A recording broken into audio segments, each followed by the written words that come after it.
हाँ जी, पूरी क्लास सीधी बैठेगी। और AS23 ये पुट्टे ने इधर गलत छाप दिया हमारे, इसने ये इंपेयरमेंट ऑफ असेट्स नहीं है, it is accounting for investment in associates in consolidated financial statement.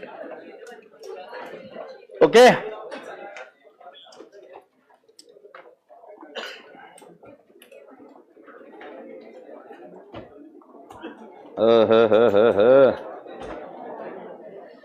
AS23 exam point of view से इंपॉर्टेंट है कि? The answer is yes. Sir इसका पास्ट का डेटा आप दे सकते हो क्या? इसका पास्ट का डेटा अवेलेबल नहीं है, बट जो पुराने सिलेबस में था उसके अंदर ये आया करता था, और इस पर 5 मार्क्स के क्वेश्चंस आएंगे, और अगर 20 मार्क्स का क्वेश्चन आना है तो समझ जाना तुम्हारी बल्ले बल्ले है, क्योंकि हमने इसमें 20 मार्क का क्वेश्चन भी डील करना है, तो वो मैं बताऊंगा कि आपको किस तरीके से करना है। इसमें सिर्फ नोइंग वुड बी इंपॉर्टेंट, अगर आपको पता रहेगा तो आप बिंदास्त होकर करके आ जाओगे, तो सुनते जाइए। But before I go further, आज किसी बच्चे ने कोई क्वेश्चन पूछा था कि सर वो माइनिंग कॉइन वगैरह का, तो आपको कुछ आंसर देता हूं, आपने ध्यान से सुनना। You will get many opportunities to do many things. So many opportunities to do so many things. Yes or no? So there are people I have seen that they get so many opportunities, they keep doing this and that, और फिर उसके बाद में last में वो कुछ एक चीज नहीं कर पाते। इस उम्र में ऐसा बहुत ज्यादा आपको ये लगेगा कि जिसके अंदर बच्चों को ऐसा लगता है कि मुझे पैसा कमाना है, बहुत ज्यादा पैसा कमाना है। बट अगर आप चाहो तो मेरा इंस्टाग्राम को ओपन करके दिखा दूं आपको, कुछ बच्चों के जो मैसेजेस आते हैं। कुछ बच्चों ने अपने पापा के हार्ड अर्न्ड मनी को इन्वेस्ट किया ऐसे कोई चीजों में, and then they lost the money और फिर बोलते कि मैं डिप्रेशन में हूं, मुझे ये करने की इच्छा हो रही है, वो करने की इच्छा हो रही है, सो एंड सो फोर्थ। मैं आपको एक ही चीज बता देता हूं, विद्यार्थी जीवन में सबसे इंपॉर्टेंट होता है किस तरीके से अपने आप को काबिल बनाना। शिक्षा आपको काबिल बनाती है, शिक्षा आपको यह बताती है कि धन का प्रयोग कैसे करना और उसको किस तरीके से यूज करना, कौन से कामों में लगाना। अगर पैसा कमाना एकमात्र तत्व होता तो जो करोड़पति लोग रहते वो कभी अपने बच्चों को शिक्षा नहीं देते, वो उनको शिक्षा लेने भेजते और बोलते कि बाद में आके इस बिजनेस को संभाल। तो बात ऐसी है कि किसी भी बड़ी चीज को हैंडल करने के लिए शिक्षा सबसे इंपॉर्टेंट है। पुराने दौर में बाहुबली मूवी देखते हो या बाकी के पुराने दौर में भी अगर आप देखते हो तो जितने भी लोग थे जो राजा महाराजा थे, तो उन राजा महाराजाओं के बच्चों को शिक्षा लेने के लिए गुरुकुल भेजा जाता था। हर एक व्यक्ति उतना लकी नहीं रहता था। हम एकलव्य की जब स्टोरी सुनते हैं तब हमें पता चलता था कि everyone was not very lucky. I can only tell you one thing, that you people are lucky but you are not realising it right now. If you ask your heart will answer it very clearly कि what your parents want right now. It wants you to study. What this nation wants you to do, it wants you to study. We were a poor country when our education or literacy rate was less. We got all the job profiles of all over the world when we had what? Education with us. Without education, you will not go very far.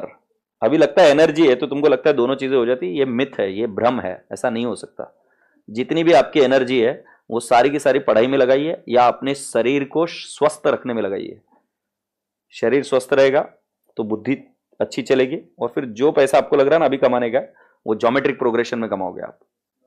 अभी के लिए पैसों की तरफ जब तक कि खाने पीने के वांदे नहीं है तब तक मुझे नहीं लगता कि आपने किसी भी पैसे की तरफ राह देखनी चाहिए।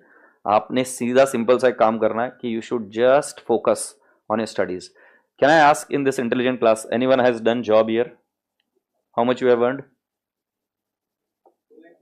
हाँ, वॉलंटरी, हाँ नहीं, पर कितने महीने काम किया आपने? 3 साल काम किया, और आपने कितने कमाए 3 साल में?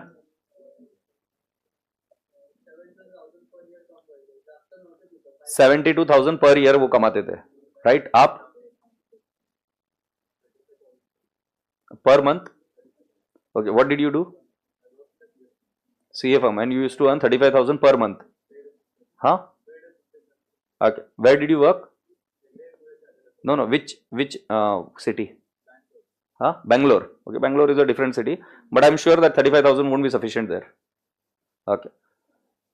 Now sit. I just wanted to bring to your notice that when chartered accountants who are smart enough, and if you see that the kind of money they pay for working for the whole day and doing this, तुम्हें क्या लगता है अगर shortcut पैसा रहता तो लोग इतना काम करते क्या? शॉर्टकट पैसा रहता ना तो इतने लोग काम करते क्या? नहीं सर, कोई शॉर्टकट नहीं। तुम्हारा बाप तुमसे बहुत ज्यादा होशियार है, इसलिए वो शॉर्टकट फॉलो नहीं करता है, उसको येड़ा मत समझो। तुम बोलते ना ऐसा, तुम्हारे को अभी फीलिंग आएगी, क्योंकि मेरे को भी इसी फीलिंग से दौर से गुजरा हूं कि पापा को नहीं समझता इन्वेस्टमेंट कहां करने का। तुमको लगता है कि तुम्हें समझता है, तुम्हें घंटा कुछ नहीं समझता। तुम्हारा बाप ज्यादा होशियार है तुमसे, ये बात हमेशा ध्यान में रखना। नहीं तो जो कमाई हुए पैसे है ना, कहीं तो बर्बाद कर दोगे। अभी शिक्षा पर ध्यान दो, पढ़ाई करो, बाद में करो ना जो करना है। जब आपको ऐसे लगेगा ना कि अभी खा पी कर तो जिंदा रह जाऊंगा, कि भाई अभी कमाने के वांदे नहीं है। जब तक कमाने के वांदे है ना, खुद के पैसे लगाने का, खुद के पैसे जब तक नहीं कमाए, इन्वेस्ट करने का सोचना भी नहीं। This is the thumb rule I will give you. Do not even think, कितना ही लुक्रेटिव पोजीशन क्यों ना हो, जो आपकी मेहनत से नहीं आएगा उसका कोई फायदा नहीं है। और थोड़ा सा हो सके तो वॉरेन बफेट को सुनो, तो आपको समझ में आएगी चीजें। चलिए, AS23 का नाम लिखा? यस सर, उसमें तो इन्वेस्ट नहीं करना है। मुझे नहीं पता क्या करना है, तुम तुम्हारा काम करो, मुझे कोई लेना देना। मैं नहीं करता, मैं और तुमको बता रहा हूं, बहुत आराम से नींद आती है मुझे, बहुत आराम से रहता हूं मैं। बाकी तुम्हारी इच्छा, तुम्हें जिसमें करना है करो, जहां खड्डा खोद के कूदना है कूदो। सुना? हाँ जी, accounting for investment in associates in consolidated. पहले एसोसिएट कौन होता है समझ लेते हैं। सो एसोसिएट वो होता है जो स्टैंडर्ड के हिसाब से has a power to participate in the operating and the financial policies of the entity. Power to participate comes when you are owning 20% और more of the share capital by and large. जब कभी भी आपके पास 20% के ऊपर किसी company के shares है, तो आपके पास कौन सा पावर आ जाता है? पावर टू, ये देखो इधर लिखा है, power to exercise significant influence and which is neither a subsidiary nor a joint venture. और ये सिग्निफिकेंट इन्फ्लुएंस किसको बोलते हैं? Power to participate in financial और operating policy decisions of the investee, but not control over those policy. Control कब आता है बेटा जी? जब आपके पास मोर देन 50% है। और सिग्निफिकेंट इन्फ्लुएंस कब आता है? जब आपके पास मोर देन 20% है। तो जब आपके पास more than 20% of the voting power है, तो आपके पास सिग्निफिकेंट इन्फ्लुएंस है। सिग्निफिकेंट इन्फ्लुएंस कैसे? आप बोर्ड ऑफ डायरेक्टर्स पर आपके एक डायरेक्टर को रिक्रूट कर सकते हो, तो वहां से आप क्या कर सकते हो? वहां की पॉलिसी को सिग्निफिकेंटली इन्फ्लुएंस कर सकते हो। यस और नो? गुड, मुझे नहीं समझा। So what is the difference और what is an associate? So associate is an entity which can exercise a significant influence. मतलब investor can exercise a significant influence over the investee. Now what is a significant influence? When you have a power to participate in operating and financial policy of the investee. Now what does that mean? Power to participate का मतलब आप participate कर रहे हो नहीं कर रहे हो, that is not important. Do you have the power? If you have a power, then it becomes what? Associate. Do you all appreciate? अब थ्योरेटिकली और भी तरीके हैं पावर के, बट अपने अकाउंटिंग लॉजिक से अपने को बहुत सिंपल है। 20% के ऊपर रहा अप टू 50%, तो हम कौन बन जाते हैं? एसोसिएट। गुड, तो मेरा काम यहां तक खत्म हुआ। अब फिर मैं सेकंड स्टेप बताता हूं। अकाउंटिंग में मैं डायरेक्टली कूद जाता हूं एसोसिएट समझ में आने के बाद में। तो एक बार ये लिखेंगे पहले, व्हाट इज एन एसोसिएट। चलो चलो जल्दी से, क्या बेटा? 20% और मोर than 20%।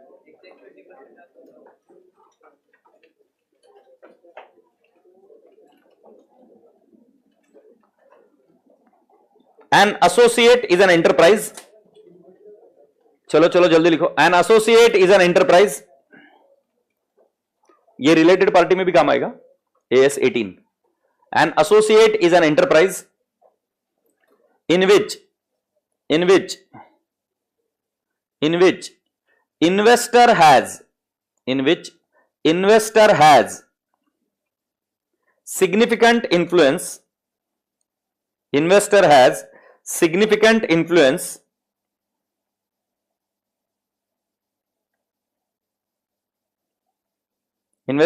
significant influence and which is neither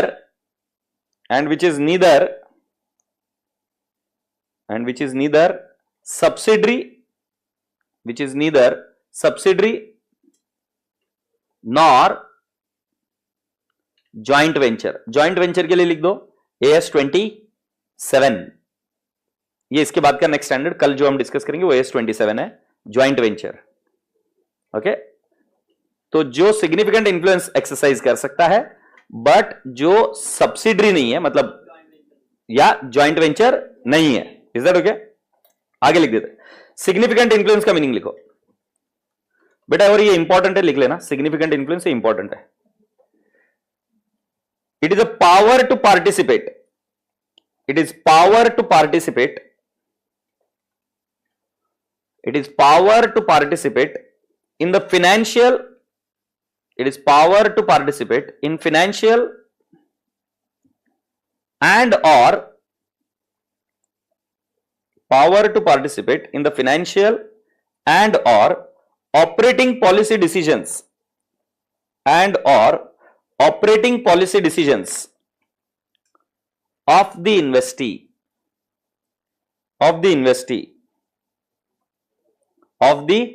investee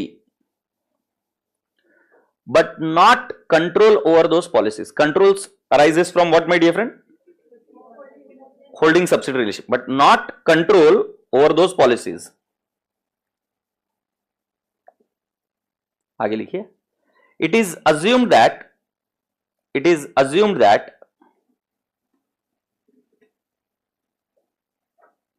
when investor holds, it is assumed that when investor holds more than, or sorry, 20 or more than 20%, when investor holds 20 or more than 20%, 20 or more than 20% of the voting power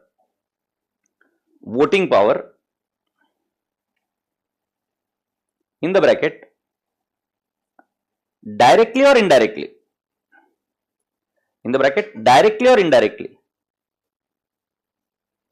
directly और indirectly. अब ये indirectly क्या होता है मैं आपको समझाऊंगा। मतलब आपके एक कंपनी में आपका 9% है और दूसरी आपकी सब्सिडरी है, सब्सिडरी उसके अंदर ओन कर रही है 20%, 25%, तो you are able to control more than 20%। So directly और इनडायरेक्टली, ठीक है, थ्रू सब्सिडरीज।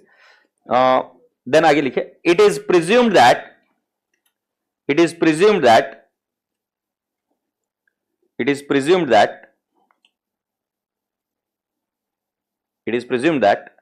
क्या, investor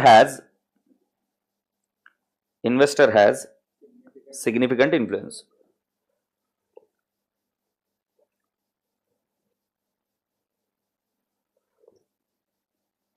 It is assumed that investor has significant influence.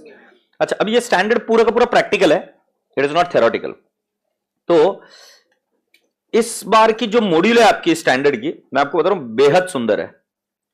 पन्ने थोड़े ज्यादा है, बट अगर आपको मौका मिले तो जरूर पढ़ना। कम से कम प्रैक्टिकल पार्ट बहुत सुंदर तरीके से दिया है, मतलब बेहतरीन तरीके से दिया है, काम किया है ऐसा लगता है AS23 पर। बाकी के कट कॉपी पेस्ट किए है, मतलब पिछले बार के जो थे वही के वही कैरी फॉरवर्ड हो गए, बट इस पे काम हुआ है, तो very beautiful. So I will request you that in case you want to refer a module for this, you should refer a module. Now listen to me, लिखिए associate, for accounting of an associate, for accounting of an associate, two standards are applied. Two standards are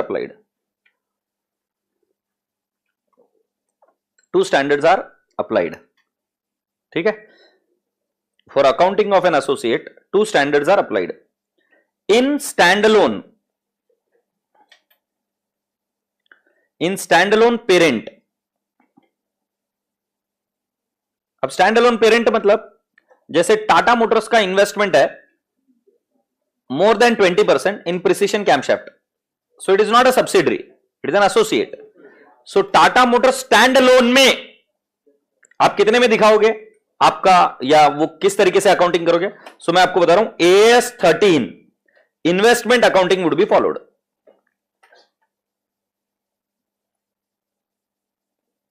समझेगी नहीं?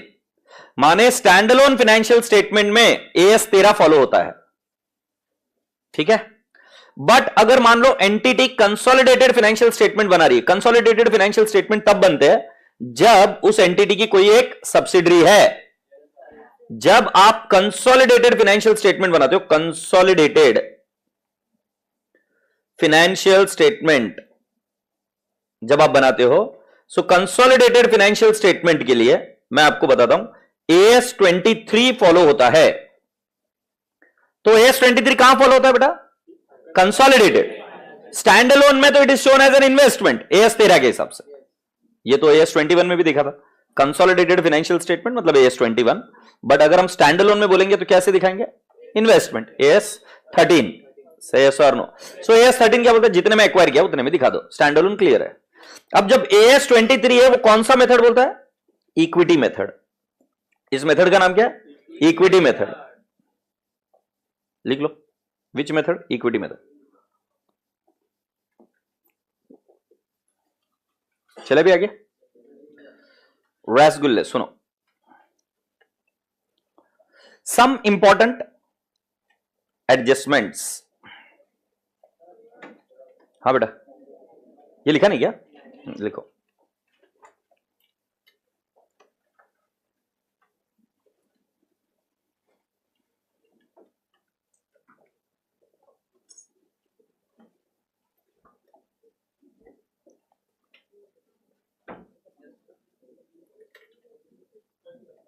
क्या darling? हाँ, some important adjustment. अब बहुत आसान जाएगा आपको। मुझे बताओ, कंपटीशन ऑफ गुडविल कैसे करते हैं हम?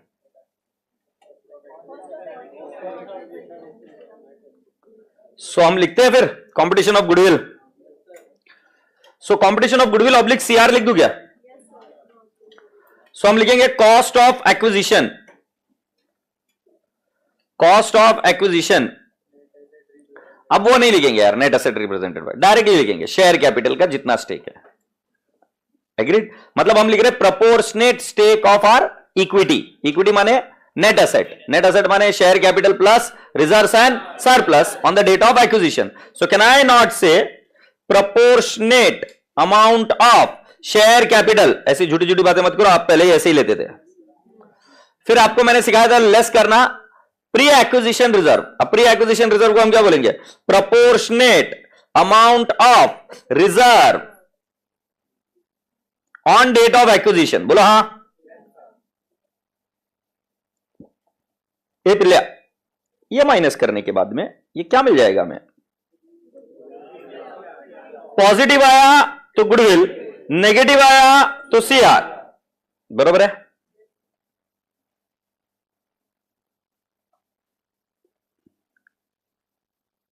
कान खोलो। खोला? मैं बोल रहा है गुडविल और CR is not recognised. Recognise मतलब कोई एंट्री नहीं होती, इल्ले entry, no entry, no entry, only disclose. Only disclose कि गुडविल सीआर कितनी आई है। तिच्या आईला झेपलं का नहीं? काय बोल लो मैं बोल रहा हूं उसकी एंट्री नहीं होती, मतलब बैलेंस शीट में फड़फड़ करते हुए मत जाके देखना गुडविल कहां है, गुडविल कहां है, नहीं दिखेगी गुडविल। सिर्फ क्या करना है? डिस्क्लोज, कितना गुडविल है, इतना सीआर है। अभी जो डिस्क्लोजर का तरीका है वो चेंज हो सकता है।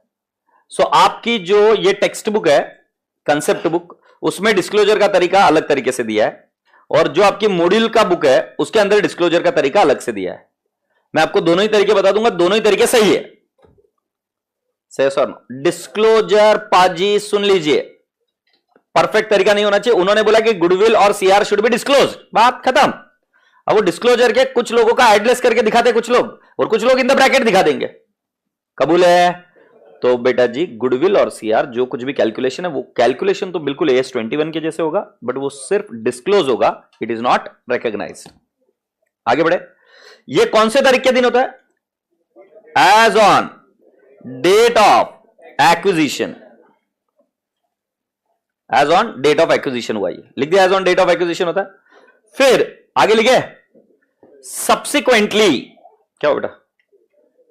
ये लिखा नहीं? लिखो जल्दी से।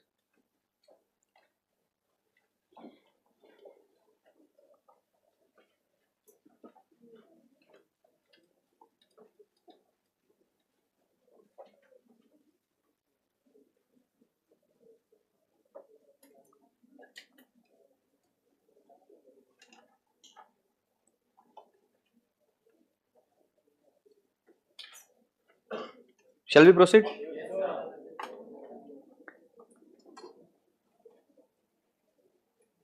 हाँ सुनो जी, देखो जी, सुनो जी, बता रहा हूं, फोकस बेटा जी।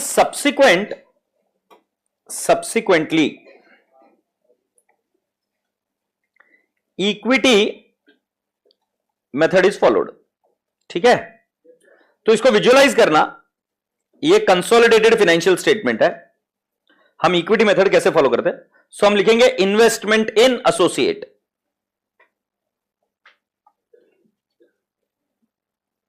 इन्वेस्टमेंट इन एसोसिएट, और मैं इधर लिख दूंगा गुडविल कितना है उसमें या सीआर कितना है उसमें, अलग अलग लिखने का तरीका है, सही है? फिर हम क्या कर देंगे, add share of profit, share of profit, profit add होगा, लॉस क्या होगा, लेस। ध्यान रहे, शेयर ऑफ प्रॉफिट में मेरे बाप का कुछ नहीं जा रहा, मैं प्री और पोस्ट दोनों लूंगा। पाजी एमआई याद आ रहा है क्या? मैंने बोला उधर लाइबिलिटी, किसी के बुक में वो असेट है, सो प्री और पोस्ट क्या करेंगे, प्रॉफिट ऐड, और पाजी लेस डिविडेंड पेड, प्रपोज नहीं है, मैंने क्या बोला, पेड, कोई फर्क नहीं पड़ता प्री है कि पोस्ट है। देखो जो उनको देना है वो क्या कर दो, उसमें ऐड, जो मिल गया उसमें से क्या कर दो, लेस। कबूल है? फिर पाजी ये डिविडेंड पेड क्या कर देंगे, लेस, और इधर मैं और एक बोलूंगा, लेस शेयर इन यूआरपी। तुम्हें याद है क्या, माइनॉरिटी का यूआरपी माइनॉरिटी के शेयर में से लेस होता है, वैसे ही अगर यूआरपी रहा तो कहां से लेस होगा, इस इन्वेस्टमेंट में से less, URP, share of URP टोइंग लेस। और ये क्या आ गया, आपका डिस्क्लोजर AS23 समाप्त। यप, अब इसके अंदर एक लॉस वाला ट्रीटमेंट वो बताना है, फिर एक एक ट्रीटमेंट इसको करते करते जाना है कि गुडविल कैसे कैलकुलेट होगी, अब वो तुमको आती है, फिर गुडविल कैलकुलेट करने के बाद में डिस्क्लोज कैसे होती है वो भी तुम करोगे, ऐसे करते करते फिर प्रॉब्लम थोड़ी सी कॉम्प्लिकेटेड होती जाएगी, बात खत्म। बट मेजॉरिटी इतना ही स्टैंडर्ड है। अब मैं इसकी आपको एंट्री बताता हूं, इन्वेस्टमेंट एक्वायर करेंगे तो एंट्री क्या होगी, investment to cash public bank. फिर सेकंड एंट्री बता रहा हूं, शेयर ऑफ प्रॉफिट की एंट्री क्या होगी, इन्वेस्टमेंट टू P&L अकाउंट, बोला। फिर क्या होगा बेटा जी, डिविडेंड पेड, एंट्री क्या होगी, cash public bank to investment, क्यों सारे ट्रीटमेंट किसमें दे रहे हैं हम, इन्वेस्टमेंट में। और शेयर इन यूआरपी हम क्या करेंगे, P&L टू इन्वेस्टमेंट, से sir no, URP profit and loss account में से लेस होता था, याद करो, मैंने नहीं समझा, जल्दी से बता दो क्या करेंगे। फर्स्ट वन, इन्वेस्टमेंट एक्वायर किया, investment to cash public bank. फिर दूसरा, share in profit, investment to P&L, agreed. फिर dividend declared, cash public bank to investment, don't tell cash public bank to dividend, cash public bank to investment. कौन से period का dividend कोई लेना देना नहीं, क्योंकि जितना भी प्रॉफिट आया हमने क्या किया, बिफोर डिविडेंड ऐड, और जब डिविडेंड मिल जाएगा तो cash public bank to investment. और लास्ट वाले एंट्री के शेयर इन यूआरपी, हमारी एंट्री होगी P&L टू इन्वेस्टमेंट, सेयस। सो कितनी एंट्रीज पढ़ाई बाबू, 4। ये गुडविल GR-CR की एंट्री क्यों नहीं, गुडविल CR की सब डिस्क्लोज करते, उसकी एंट्री 11, तो फिर करो एंट्री 4-5 एंट्री से कर। ये लिख दिया क्या तुमने? हाँ लिखो। Sir, can we make improvement in ourselves by changing handwriting? The answer is yes. It is called as graphotherapy. But इसके पीछे मेरे गुरु ने मेरे को एक चीज समझाई थी, वो समझा देता हूं तुमको।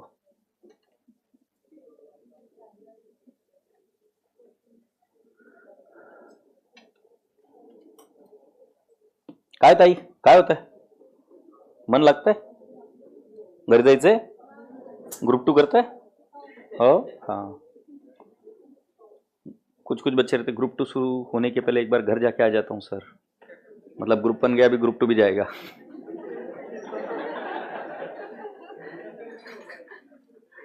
सरकास्टिक है, यस इट इज। हाँ डार्लिंग, ना, इन्वेस्टमेंट इज इन्वेस्टमेंट।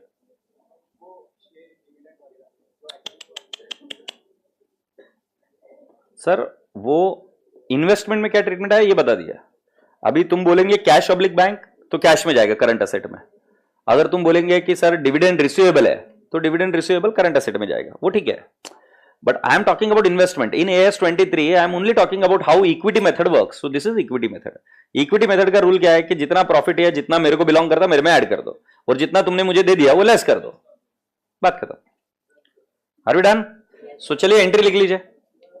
हाँ, मर नहीं रहे.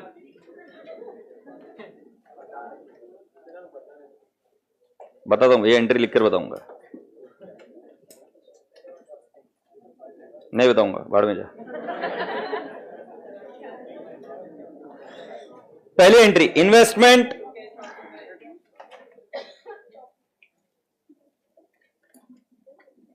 To cash oblique bank. Appreciate this.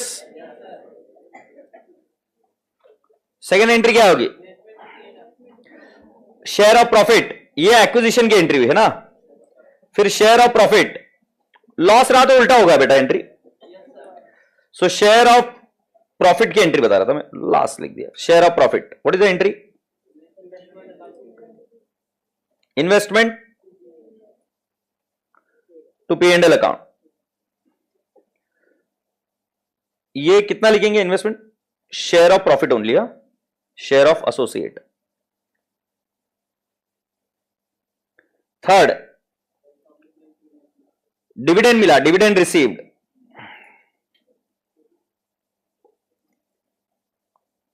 तो क्या करेंगे? Cash oblique bank to investment.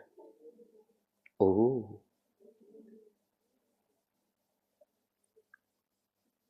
फिर Zandu Balm, URP, P&L to investment. Okay पिल्लू.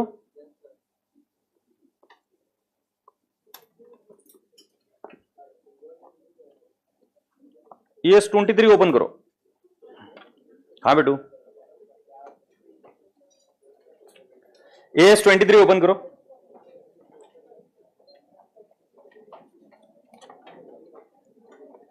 क्वेश्चन बैंक ओपन करो. मॉड्यूल, ये ब्लू कलर के क्वेश्चन नंबर 4. पहले मॉड्यूल के क्वेश्चन करेंगे जैसे मैंने आपको बताया.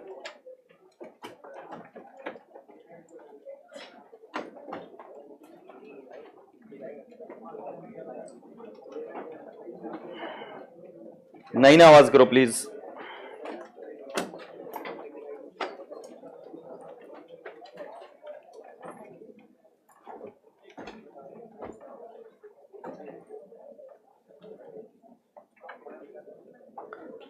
I want pin drop silence and your attention here.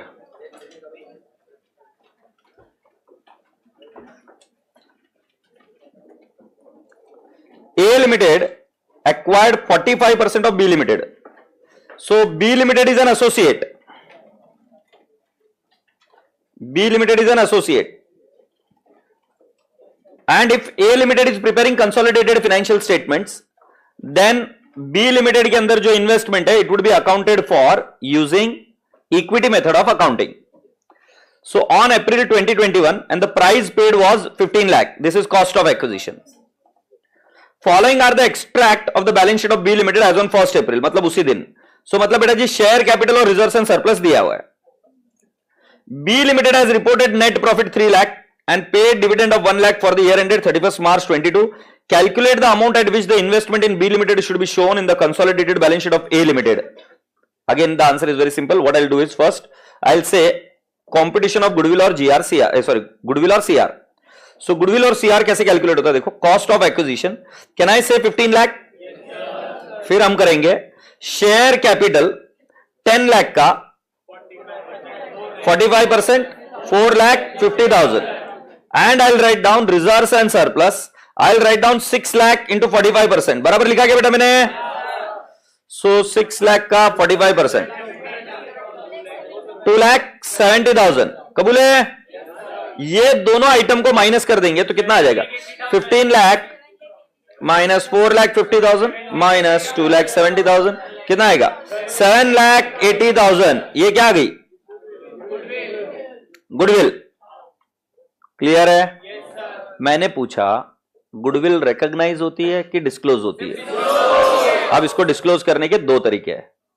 पहला तरीका मैंने लिखा इन्वेस्टमेंट 15 लाख, ओके, और उसके अंदर लिखेंगे गुडविल इंक्लूडेड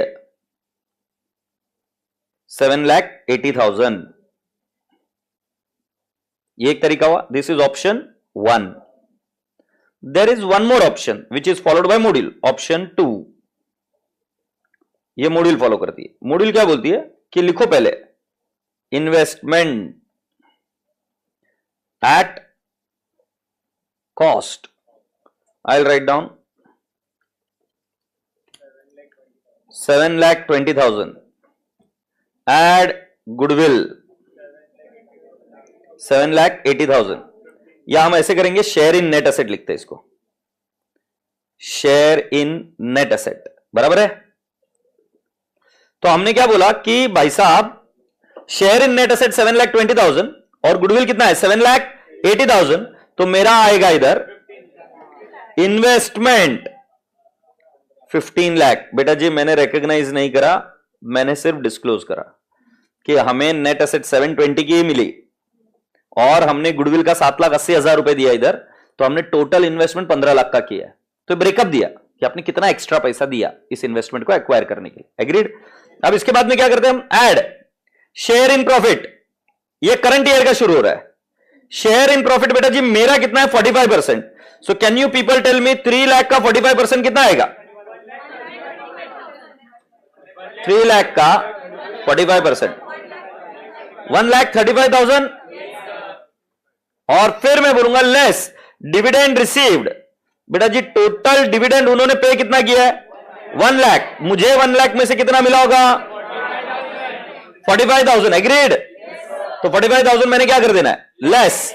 सो बेटा जी 15 लाख माइनस, नहीं सॉरी 15 लाख प्लस 1,35,000 माइनस 45,000, 15,90,000 ये मेरा इन्वेस्टमेंट दिखेगा। ये हो गया आपका कंसोलिडेशन। तो क्या बेटा जी आपकी गुडविल निकली 7,80,000। फिर क्या आपको ब्रेकअप दिखा, शेयर ऑफ नेट एसेट लिखते हैं हम 720, ऐड गुडविल 15 लाख आया, add share of profit less dividend paid और carrying amount of investment is 15,90,000। इसको सॉल्व कर सकते हैं हम नोटबुक में। चलिए फिर शुरुआत करते हैं। पूरी क्लास को समझ में आया?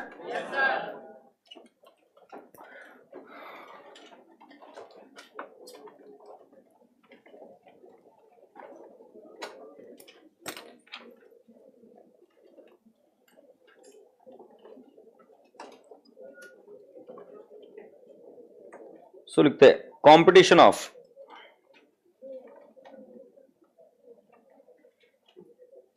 Goodwill oblique CR, cost of acquisition, आवाज नको बेटा, 15 lakh less share capital proportionate 10 lakh है ना बेटा, 10 lakh into 45%, 4,50,000 less reserves and surplus including SP 6 lakh into 45%, 2,70,000. So 15 lakh minus 4,50,000 minus 2,70,000, 7,80,000 is what? Goodwill. Note लिखिए, goodwill will not be recognized, only disclosed.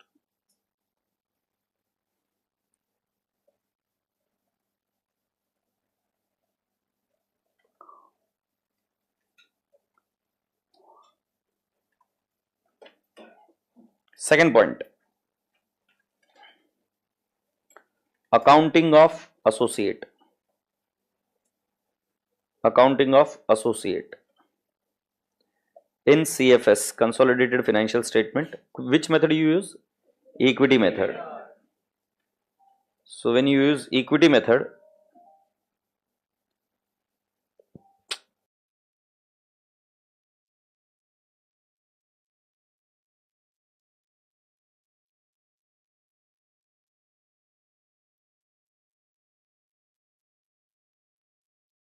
हाँ बाजी, accounting of associate in consolidated financial statement, equity method. So what do you do? पहले हम लिखते हैं share in net asset of associate. बेटा जी आपको निकालना पड़ेगा 15 लाख माइनस 7,80,000, 7,20,000, ये निकालना पड़ेगा. समझ में आया ना? ये दिया नहीं रहेगा. फिर हम क्या करेंगे? Add goodwill. बेटा अगर सीआर रहेगा तो क्या करोगे? ऐड या लेस? लेस. सो 7,80,000 वर्किंग नोट नंबर 1, 15 लाख. तो हम कहेंगे this is cost of investment. अगले साल से अब हर साल का शेयर ऑफ प्रॉफिट क्या करेंगे? Add share of profit in the bracket 1,50,000. 1,50,000 है ना? 3 लाख का कितना परसेंट है?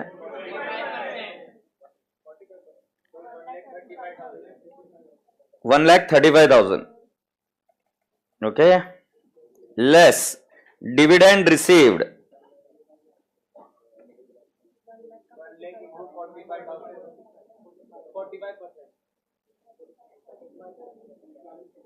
45,000 less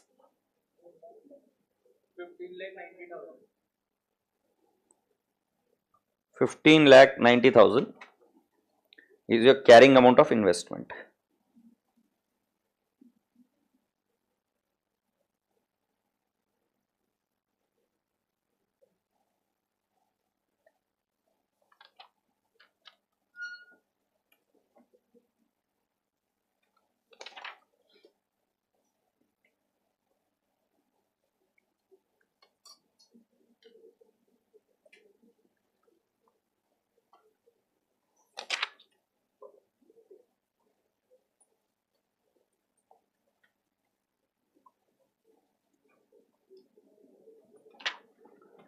Question number 8, blue.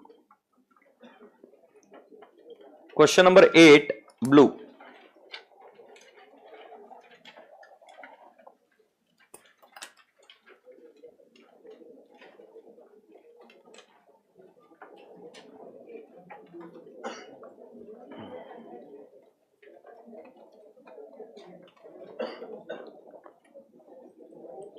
Bright Limited acquired, oh sorry, Bright Limited acquired 20, अच्छा, A Limited acquired 25% shares in B Limited as on 31st March 21 for rupees 3 lakh. The balance sheet of B Limited as on 31st March 21 is given below. You have got share capital and reserves and surplus 10 lakhs. Fixed asset है, investment है और current assets है. During the year 31st March 22 the following are the additional information available. इसका मतलब बेटा जी ये जो 31st March 21 है उसकी बैलेंस शीट दी हुई है, इससे गुडविल निकालने में कोई दिक्कत नहीं आएगी. यस और नो? और हमने कितने में एक्वायर किया है? 3 लाख. सो कैलकुलेटर पर लीजिए 10 lakhs का 25%, 2,50,000. 3 lakh minus 2,50,000, 50,000 is what? Goodwill. Cost of acquisition आपका इतना है और आपका टोटल इक्विटी नेट एसेट इतना है ना, 5 + 5 लाख. तो 10 लाख का 25%, 2,50,000 माइनस करेंगे तो गुडविल कितना आ जाएगा? 50,000. किसी को कोई एतराज? परफेक्ट. तो यहां तक तो आप कर लेंगे. फिर आगे क्या हुआ? During the year ended 31st March 22 following additional information is available.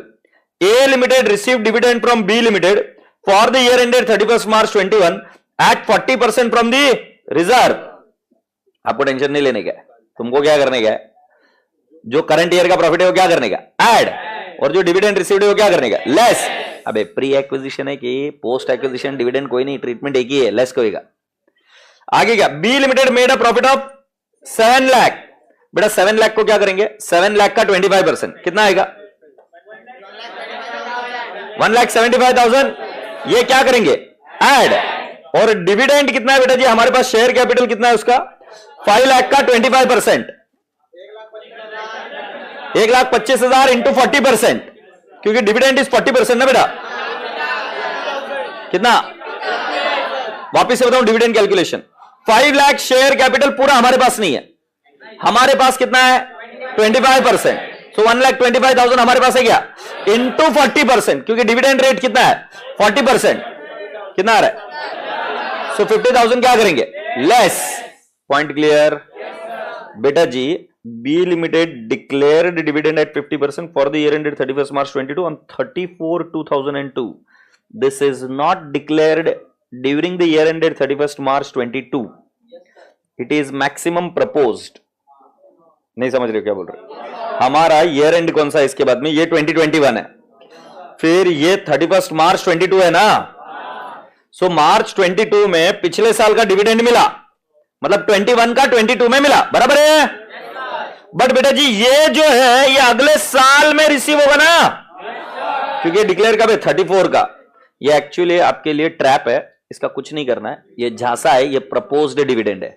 There is no treatment for proposed dividend in the books of associate. अगर रिसीव्ड हुआ तो माइनस करोगे और प्रॉफिट हुआ तो क्या करोगे, ऐड।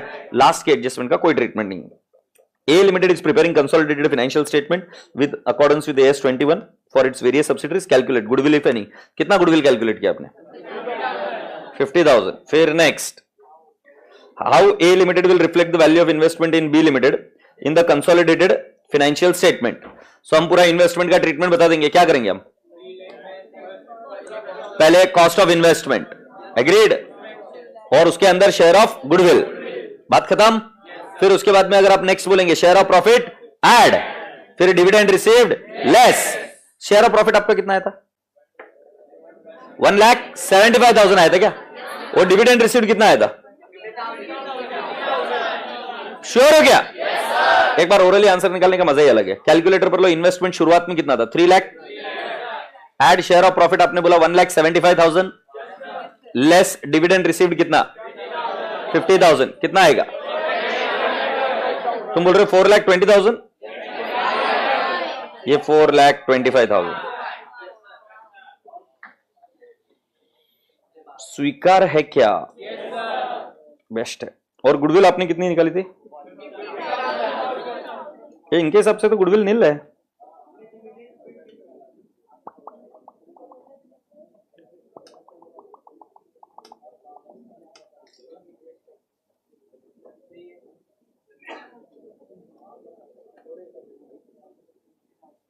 क्या मिठे लोग है साले,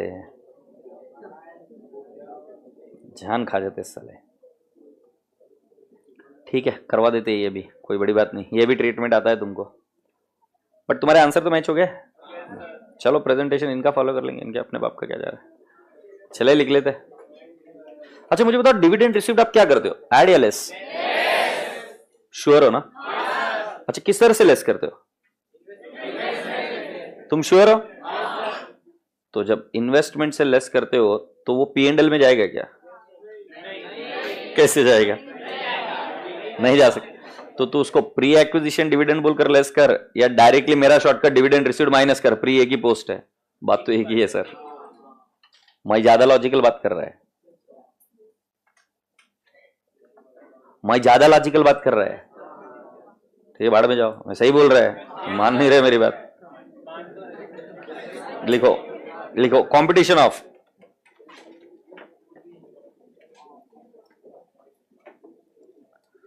गुडविल। तुम देखना ये कमीने लोग अपना ट्रीटमेंट चेंज करेंगे वापस, मोड़ी अपना।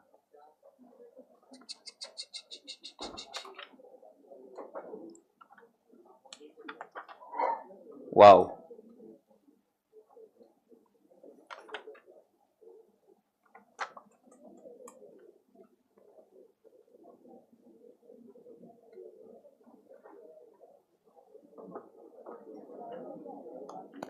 हाँ जी, पहला क्या लिखेंगे,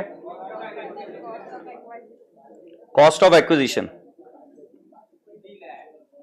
कितना बोले बेटा, 3 लाख। फिर less share capital 5 lakh into 25%, कितना आएगा? 1,25,000। और प्री एक्विजिशन रिजर्व, नहीं प्री एक्विजिशन वर्ड नहीं करेंगे अपन, रिजर्व्स एंड सरप्लस कितना बोलेंगे बेटा जी? 5 लाख इंटू 25%,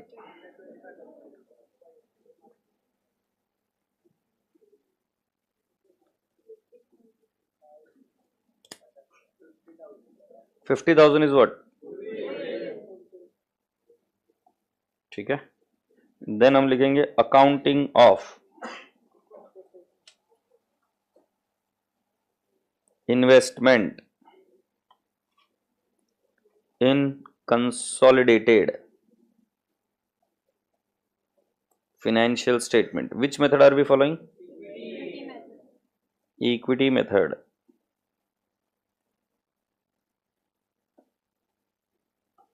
Okay, so हम लिखेंगे cost of, नहीं cost नहीं, share of net assets in associate. बेटा गुडविल 50,000 है, मतलब 2,50,000 हुआ क्या? फिर करेंगे add goodwill 50,000, cost of investment in, cost of investment in what? In associate 3 lakh, add share of profit, कौन सी ईयर का? 2021-22। सो कितना है बेटा जी? 7 लाख है क्या? 7 लाख इंटू व्हाट परसेंटेज? कितना है? 1,75,000। फिर लेस डिविडेंड रिसीव्ड,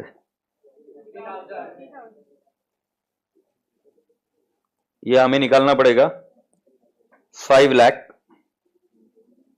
इंटू 25%। पहले हमारा शेयर निकला इंटू रेट ऑफ डिविडेंड 40%, ऐसे निकालना पड़ेगा ना? कितना आएगा?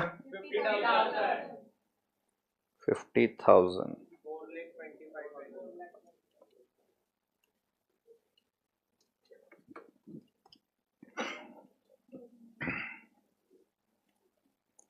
थोड़ी मॉड्यूल की तारीफ क्या कर दी, साले रंग ही बदल दिए।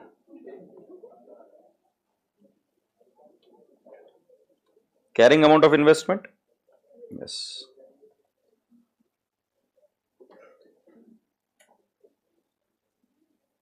$2,50,000 कैसे आया? 3 लाख है बेटा, 3 लाख, और उसमें गुडविल है 50,000, सो नेट एसेट हुई 2,50,000। ये मैं दूसरी बार बता रहा हूं, उसके पहले भी बताया था। 15 लाख था, 15 लाख, 7,80,000 था goodwill, 7,20,000 was value of net asset. 15 lakh का ब्रेकअप कर रहे हैं, दैट्स इट। चलिए अभी लिखिए next, third, accounting of dividend.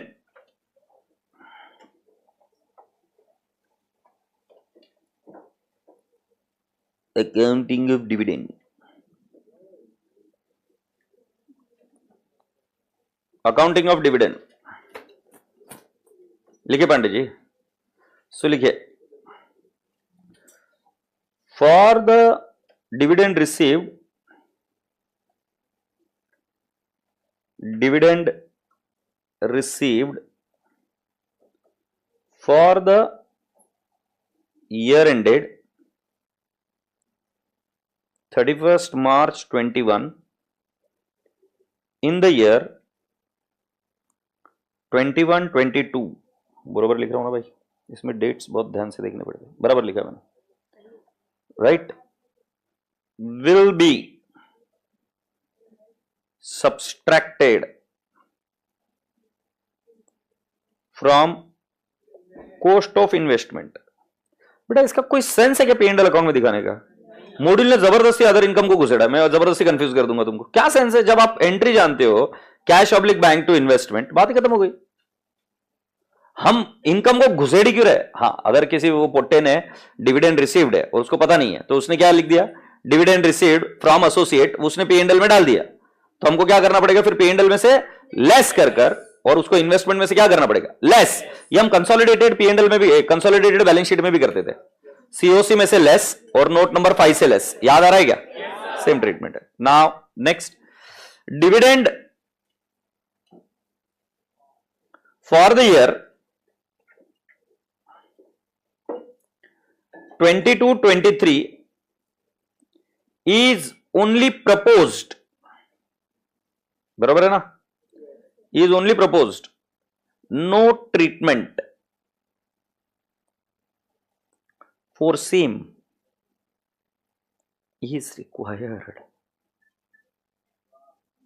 No treatment for same is required. Dividend less करने का लॉजिक प्लीज बता दो। मैंने बताया बहुत बार, फिर से एक बार बता देता हूं पाजी, it is like a minority interest. मैंने आपको बताया था कंसोलिडेटेड फाइनेंशियल स्टेटमेंट्स में भी कि जो शेयर ऑफ प्रॉफिट है उसको हम ऐड कर रहे हैं, तो हमारी लाइबिलिटी थी। जैसे ही कुछ पैसा उसमें से हमने पे कर दिया तो हमने लाइबिलिटी को कम कर दिया, बराबर है? उसी लॉजिक से हमारे इन्वेस्टमेंट में हमने हमारा शेयर ऑफ प्रॉफिट क्या कर दिया?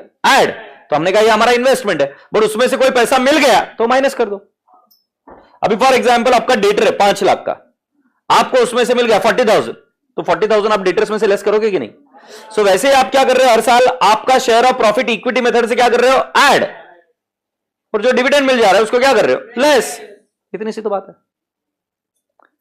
माई point is absolutely clear to everyone? Sure? Best है। नाउ रसगुल्ले बच्चे, चले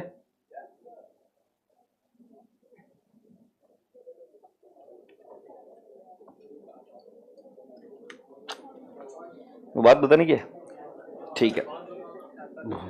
एक पेपर दे रहे,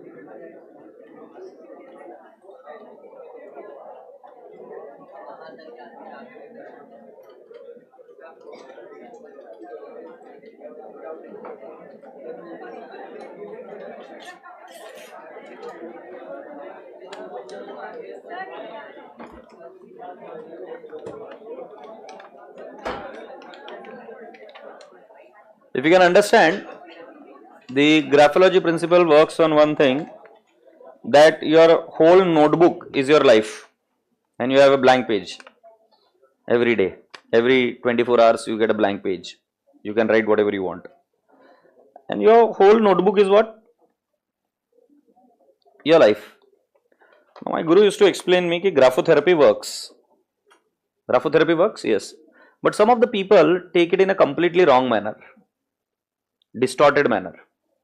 And that distorted manner is what I'll tell you. उनको लगता है कि कोई भी चीज कर लो, अभी कुछ भी कांड कर लो, उसको रेक्टिफाई कर लो, तो बोले वो ठीक है, होता है रेक्टिफाई, मैं ऐसा नहीं बोल रहा हूँ कि नहीं होता है।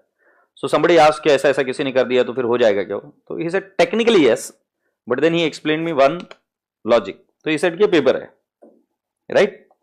अब ग्राफोथेरेपी कैसे वो काम करेगा कि इस पेपर में आपने कुछ कांड कर दिया, कुछ गड़बड़ कर दिया, this is how you have made your life. तुम बोलोगे सीधे हो जाएगा क्या? हो तो जाएगा sir, but it can never regain the original shape. जितने भी धर्म गुरुज है, जितने भी लोग हैं, और मेरे को वो अब चीजें समझ में आती है जब मैं उनकी बातें सुनता हूं, पहले नहीं समझ में आती थी। अभी पेपर स्ट्रेट तो हो जाएगा, but it can never be the original. और ये जितना ज्यादा आप इसको फोल्ड करेंगे, जितने लंबे समय तक आप उस हैबिट्स में रहेंगे, उतना इसको सीधा करना मुश्किल है और एकदम प्लेन बनाना मुश्किल है। आप अभी इसके ऊपर जो चलाना है चला लो, रोलर वगैरह वगैरह, प्रेस करके देख ले जा मेरे से, still it will not be the same like the original one. The point which I just wanted to put in front of you was, I have been listening to many people nowadays and everyone tells that ki you should take any decision consciously. Consciously का मतलब समझते हो आप? होश में। It should not be a decision which is on the spur of the moment. It should be a conscious decision. I am not going into the morality of the decision. I don't care about what that. That's everyone's life, everyone has to take, and there is nothing for me good and bad. But when you take the decision in a conscious way. Majority of the time a person doesn't get what he wants because he is not conscious of what he is doing. He is just doing anything just because he is programmed that way. Programmed that way मतलब जिस जगह पे वो रहता है करता है उसी तरीके से जब वो काम करने लग जाता है तो कॉन्शियस डिसीजन नहीं होता है. इसके ऊपर बंदरों पे बहुत सारे एक्सपेरिमेंट्स हुए हैं, फिर ऐसे एक्सपेरिमेंट्स हुए कई सारे गरीब लोगों पर. गरीब लोगों का बिहेव करने का एक पर्टिकुलर पैटर्न बन जाता है. वो एक बुक है ना, मैजिक ऑफ थिंकिंग बिग. एक पर्टिकुलर पैटर्न बन जाता है कि ऐसे ही सोचते हैं और फिर उनकी पूरी जनरेशन टू जनरेशन ऐसे ही सोचती है. And when you break that pattern you see wonders happening in that. So the point is you have to always do anything and everything consciously. So that is the reason majority of the people who are जो बहुत level तक पहुंचे हुए हैं वो से question everything. That doesn't mean that you have to be arrogant. When you are talking to yourself, when you are there with yourself, question everything. Don't believe on others. अभी आपको मैं एक छोटी सी राय पूछता हूँ, बुरा मत मानना. वैसे नहीं मानोगे क्योंकि तुम मेरी बात से सहमत हो जाओगे. आप मुझे बताओ कैसे पढ़ाई करना है. ये निर्णय आपने लिया ही नहीं, ये निर्णय किसी और ने आपके लिए लिया था. जाके चेक कर लीजिए. आप अपने दिल को शांति से पूछिएगा कैसे पढ़ाई करना है. ये निर्णय आपने मेजॉरिटी लोगों ने लिया ही नहीं. ये आपका निर्णय सबकॉन्शियसली किसी और ने ले लिया. शायद किसी यूट्यूब वीडियो ने, शायद किसी सीनियर ने, शायद आपके पेरेंट्स ने, शायद किसी टीचर ने, शायद किसी आपके दोस्तों के समूह ने जो कर रहे थे. आपने कभी भी कॉन्शियसली उस पर काम किया ही नहीं. तो आप मुझे बताइए उसका रिजल्ट अच्छा या बुरा आपके मर्जी के हिसाब से आता ही नहीं, आएगा ही नहीं. क्योंकि जो आप सोच विचार करते हो वो सोच विचार आपके ड्रीम इंडिपेंडेंट है, वो बाकी के लोगों के जैसे नहीं है. उनको तो पता भी नहीं आपके ड्रीम्स क्या है. बट जो आपको रिजल्ट मिलेगा वो उनकी थिंकिंग का मिलेगा, उनके एफर्ट्स या उनके डायरेक्शन के हिसाब से मिलेगा, क्योंकि काम तो आप वही कर रहे हो. सर मेरा भरोसा मानिए, मेजॉरिटी लोग, अगर आप मेरिट रैंकर्स के इंटरव्यूज देखेंगे, मैंने लिए काफी सारे मेरिट रैंकर्स के इंटरव्यू, और जब मैं बैठता था तो उनको बोलता था बकवास मत करना, मेरी तारीफ नहीं चाहिए, मुझे सच सुनना है क्या है. And then you will realise and understand that कि जो हम सुनते हो हर बार सच नहीं होता है. ये मैं दावे के साथ बता रहा हूं, जो आप सुनते हो ना वो हर चीज सच नहीं होती है. पाजी पहला स्टेप है conscious thinking, conscious decisions. Take the decisions. Don't worry about right और wrong, don't worry about pass या फेल, डोंट वरी अबाउट क्या होएगा. अबे पर डिसीजन मेकिंग प्रोसेस तो तेरी स्ट्रीमलाइन कर, उसके लिए कॉन्शियस थिंकिंग आना जरूरी है. सो ग्राफोथेरेपी से ठीक हो सकता है क्या? हो तो सकता है, बट उससे बेहतर तरीका है तुम्हारे पास. ग्राफोथेरेपी से बेहतर तरीका है हैव कॉन्शियस थिंकिंग. समझे? Don't think what others are making you to think. ये सच है आज की तारीख में. तुम्हें पता है मैं भी जो आजकल बातें करता हूं ना, ये जो मैं पढ़ता हूं या जो मैं सुनता हूं उसके बेसिस पर मेरी बातें आती है. यप, उसके बेसिस पर मेरी बातें आती है. तुमको उस दिन इतनी ज्यादा चोट लगेगी तुम्हारे लाइफ में, अभी तक तो कुछ लगी नहीं है. जिस दिन तुम डिसाइड करोगे कि मुझे कुछ अलग करना है, जिस भी दिन डिसाइड करोगे उस दिन तुम्हें पता चलेगा कि कितना बड़ा प्रॉब्लम है कि लोगों को समझाना, या स्पेशली अपने नियर एंड डियर वंस को समझाना आप ऐसा क्यों कर रहे हो. क्योंकि वो एक्चुअली ऐसा नहीं कि वो तुम्हारे दुश्मन है, वो शिकार है कि वो भी सोच नहीं पाते हैं और वो आपकी थिंकिंग समझ नहीं पाएंगे. आज एक इंस्टाग्राम पर एक स्टोरी डाली है मैंने, बहुत प्यारी बात बोली वो साहब ने, हो सके तो देख लेना. हाँ देख ली, ठीक है. चले भी आगे. Question number 7. क्या बोले तो उसके अंदर मुझे उस व्यक्ति का नाम नहीं याद आ रहा, तो उसने बोला कि what is one thing which others have but you are okay to not have it. So then this guy says that I am okay if I am being misunderstood. I am okay. Earlier I was very happy when people used to understand me, but I am now completely okay that if somebody misunderstands me, it's fine. I mean it's perfectly fine and it's very difficult to accept it. मेरे को भी ये चीज समझते समझते बहुत time लग गया. हमें ऐसा लगता है कि हमारे हर एक एक्ट को स्वीकृति चाहिए होती है, हर एक एक्ट को स्वीकृति चाहिए. तुम छोटे थे तब ऐसे नहीं थे. तुम्हें कुछ करना होता था, मम्मी बोलती थी ऐसे करो, तुम नहीं मानते थे. तुम्हें ओके था, मम्मी तुम्हारी इतनी प्यारी है, तुमसे इतनी क्लोज है, बट उसके बावजूद भी तुम कांड करते थे. You are okay to be misunderstood and you hardly had any issues and that was the best time of our life, isn't it? और तब तुमने हर एक काम जैसे तुम्हारे पेरेंट्स ने सिखाया वैसे नहीं किया, स्वेच्छा से. मेरी बेटी के जन्म के पहले हमने एक गर्भ संस्कार शिविर किया था, मुझे आज भी याद है कि उसके अंदर कुछ चीजें सिखाई थी। तो हमारे घर में उसके पहले जब भी बच्चे होते थे, so they used to have a walker for them, walker. और हमें ऐसा लगता था कि हम बच्चे को चलना सिखा रहे हैं। ऐसा वॉकर होता है ना जिसके अंदर बच्चे को डाल दो, फिर वो चलते रहता है किधर भी, येड़े के जैसा, right? So then they said that it is not correct, you should not have this, and they had their scientific evidence and logic. And I'll tell you, I have seen my daughter, पलटी मारने में हमने कभी उसको help नहीं किया, उसको बैठने में कभी हेल्प नहीं किया, उसको बोलने में कभी हेल्प नहीं किया, उसको किसी भी एक्टिविटी में फिजिकली उसको कभी हेल्प नहीं किया। And we were so fortunate enough to see her every little move, how she did it. मतलब वो बैठने, ये जो ऐसा था ना रेंगते हैं जिसको, वहां से बैठने तक का सफर इतना ब्यूटीफुल था, इतना ब्यूटीफुल। वो पहले राजा महाराजा के जैसे बैठने लगी ऐसे आड़ी ऐसा, and from there in she sat like this after few days. So for few days she sat like this, and we saw her through our own eyes how she started standing, how she started walking. हमने कभी effort नहीं लिया उसको खड़ा करने का. She did it on her own, and that's what I have understood. Everyone is born with their inner intellect. धीरे धीरे इतना मलिन हो गया वो सब चीजें, लोगों ने इतना बड़ी मार किया कि बच गई बार। अब तुम पहचान ही नहीं पाते हो तुमको कि तुम थे कौन, तुम बन गए क्या। तुम्हें पता भी नहीं चल रहा है कि तुम्हारे डिसीजन तुम ले रहे हो कि तुम्हारे ऊपर जो संस्कार हुए वो ले रहे हैं। फर्क पड़ गया। क्वेश्चन नंबर 7 पर आ जाओ बाबू। मेरे पास ऑप्शन नहीं है, पैसे मैंने पढ़ाने के लिए लिए है। Question number 7। बाप रे बाप, सिमरन मेरे सामने मत बोल प्लीज, तेरे हाथ जोड़ रहा हूं, मत बोल मत बोल, मुझे बहुत गंदा लगता है, बहुत बुरा लगता है। नहीं नहीं, वो बोल रही है कि I wanted to go in a different field but my dad did not agree. तूने मजाक में ले लिया, सामने है, क्या बड़ी बात है। जीवन का,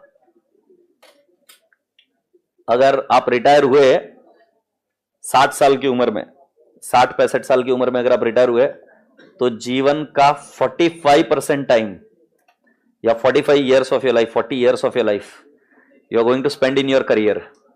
पढ़ाई को तो छोड़ रहा हूं मैं, अगर प्योर भी पकड़ूं तो 40% of your time you are going to, या 40 years of your life you are going to spend on your career. मैं तो भाई मर जाऊं पर ऐसी जगह पे स्पेंड नहीं करूंगा टाइम जहां पर हर रोज 8 घंटा या 10 घंटा जाना मेरे लिए तकलीफ का काम है। मैं इधर जब भी आता हूं, बैठता हूं, मजाक नहीं बता रहा हूं, एक दिन ऐसा नहीं गया कि जब मेरे को मलाल होता है कि इधर क्यों आया मैं, तो फिर तो मुझे खुशी होती है। एक दिन ऐसा नहीं हुआ, बहुत भी हेक्टिक हुआ तो सुबह उठना है तो ऐसे चिड़चिड़ हो रही है, खुश होके आता हूं इधर। इधर संडे को भी आ गया तो मेरे को किरकिर नहीं है, मतलब एक बार भी किरकिर नहीं हुई। तुम बोलेंगे पैसा मिल रहा है, सर घंटा पैसे का नहीं है रे, रोल नहीं है। It's about I enjoy in this domain and I would tell you that follow that passion which your heart says. उसके लिए किसी की मत सुनना, जो आपका दिल कहता है वही करना। भले झाड़ू मारने का दिल करे तो झाड़ू मारना। ये यू कैन विन में शिव खेरा ने लिखा है ना, if a street sweeper lived here he should sweep the seat like everyone in the heaven should pause and say here lived a great street sweeper who did his job his well। कुछ भी काम करो, कोई काम बड़ा छोटा नहीं है, बट जहां पे दिल लग जाए ना, जहां पर मन लग जाए वही काम करना। And I am following the same strategy for my daughter also. So उसको भी कुछ भी नहीं, फ्रीडम, पूरा बिंदास। उसको क्या करना है वो करेगी, जो करना है वो उसको, उसमें क्या है। मेरा दोस्त बोलता है 2 वक्त की रोटी तो कुत्ता भी कमाता है। जिंदा तो कुत्ता भी रहता है ना, बिना कपड़ों के, ठंडी में, बारिश में, गर्मी में, वो जुगाड़ कर लेता, तो फिर क्या है, किस बात की चिंता है। Bright limited acquired 30% of East India Limited shares. Hey, पढ़ बे। Bright Limited acquired 30% of East India Limited shares for 2 lakh on 1/6/21. By such an acquisition, Bright Limited can exercise significant influence over East India Limited. During the financial year ending 31st March 2021, East India earned profits of 80,000 and declared a dividend of 50,000. बेटा जी, जो profit कमाए हैं उसको हम क्या करेंगे, 30% share add करेंगे और 50,000 जो डिविडेंड रिसीव्ड है उसका 30% लेस मारेंगे। East India reported earning of 3 lakh for the financial year ending on 31st March 22, assuming profit accrue evenly and declared dividend of 60,000 on 12/6/22. अपने बाप का क्या जा रहा है, जो प्रॉफिट हुआ वो वापस क्या करेंगे, ऐड। बट बेटा जी एक ही मसला है, इन्होंने बोला during the financial year ending 31 March 22, हे दिसता है क्या, इसका मतलब क्या हुआ,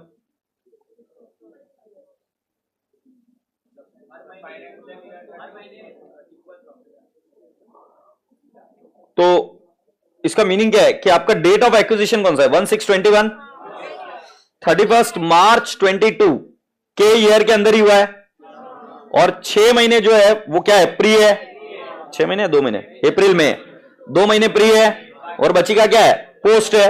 और जिस दिन नहीं 31 मार्च 21 east India and profit of 80,000, ये लास्ट ईयर का है क्या भाई, ये लास्ट ईयर का है, और डिविडेंड डिक्लेयर किया फॉर लास्ट ईयर ही, से यस, ये 3 लाख करंट ईयर है क्या, बोलो भाई हाँ।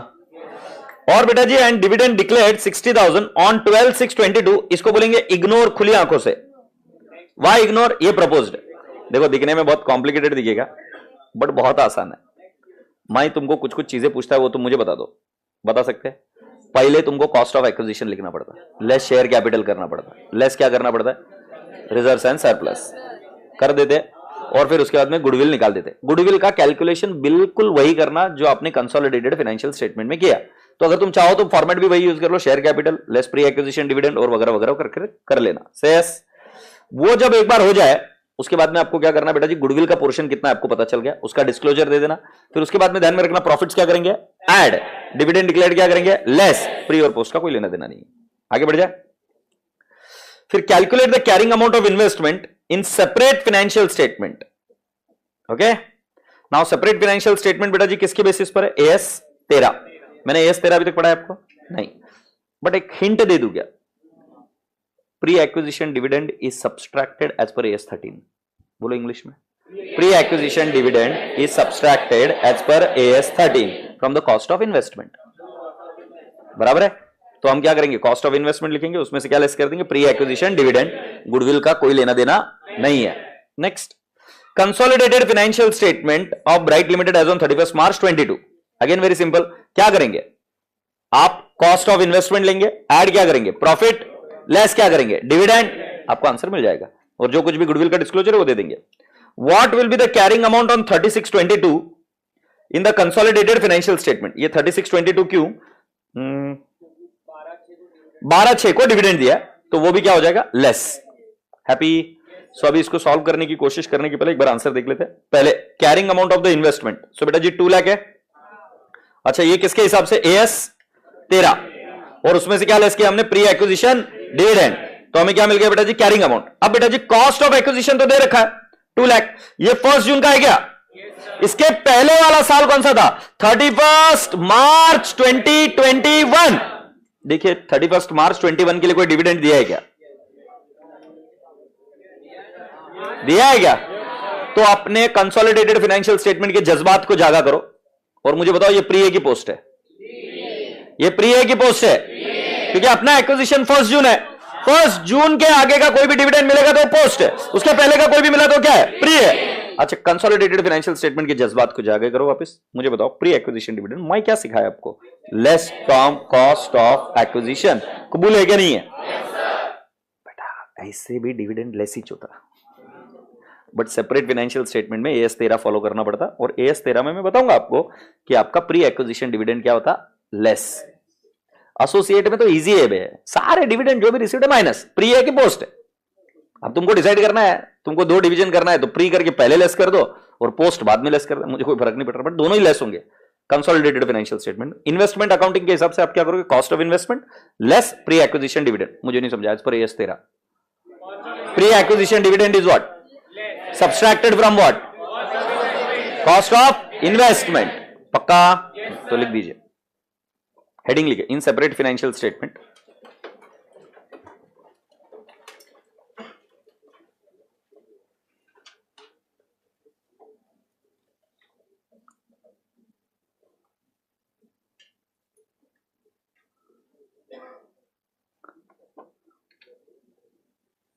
ईशांत का क्वेश्चन पढ़ लेता हूं, सर पर इससे बाहर कैसे निकले, खुद का डिसीजन कैसे ले, ऐसा लगता है कि खुद कुछ नहीं आता, इसलिए सबको पूछते हैं, गधा है, तुझसे बेहतर तेरे बारे में और कोई नहीं जानता, और मुझ पर भरोसा नहीं है तो तेरे नाक को किसी और को बोल दे कि उसको चेंज करने के लिए कुछ बोले, वो चेंज नहीं होगा, उसका डीएनए ही काम करेगा। जैसे बढ़ना है, तेरा स्किन टेक्सचर, तेरा कलर, सब कुछ तू खुद डिसाइड कर रहा है, ये सत्य है, समझे? So sad. क्या लिखा भाई ये? In separate financial statement as per AS 13, in separate financial statement as per AS 13,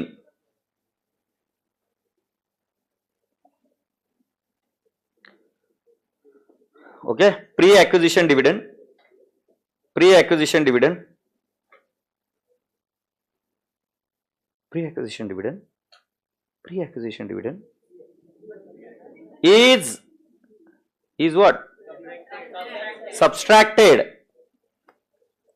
Pre-acquisition dividend is subtracted from cost of investment. Is subtracted from cost of investment. इको नहीं बे, मैं भी 3-4 बार बोल रहा था. Is subtracted from cost of investment. लिख दिया? So लिख दीजिए. Therefore, ये वाला आंसर लिख दो फर्स्ट वाला, फिर दूसरा वाला करते हैं. Therefore, लिख दो carrying amount of the investment 2 lakh less pre-acquisition dividend 50,000 into 30%. और ये 50,000 कौन से ईयर के लिए? फॉर द ईयर एंडेड 31 मार्च 2021. बरोबर है ना बढ़िया?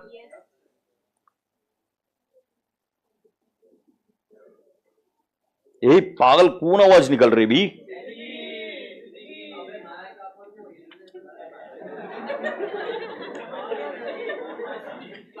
हिल मत ना फिर.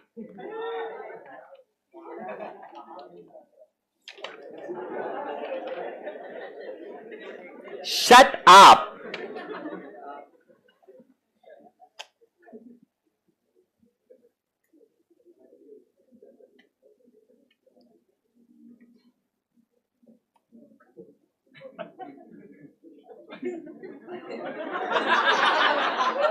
Are you done? Now let's go on. ये पहला वाला लिख दिया ना 185. बेस्ट है तो एकदम.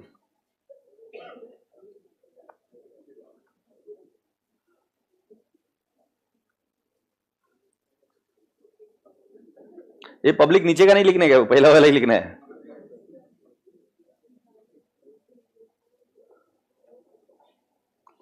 सेकंड वाला देखिए अभी बेटा, consolidated financial statement of Bright limited.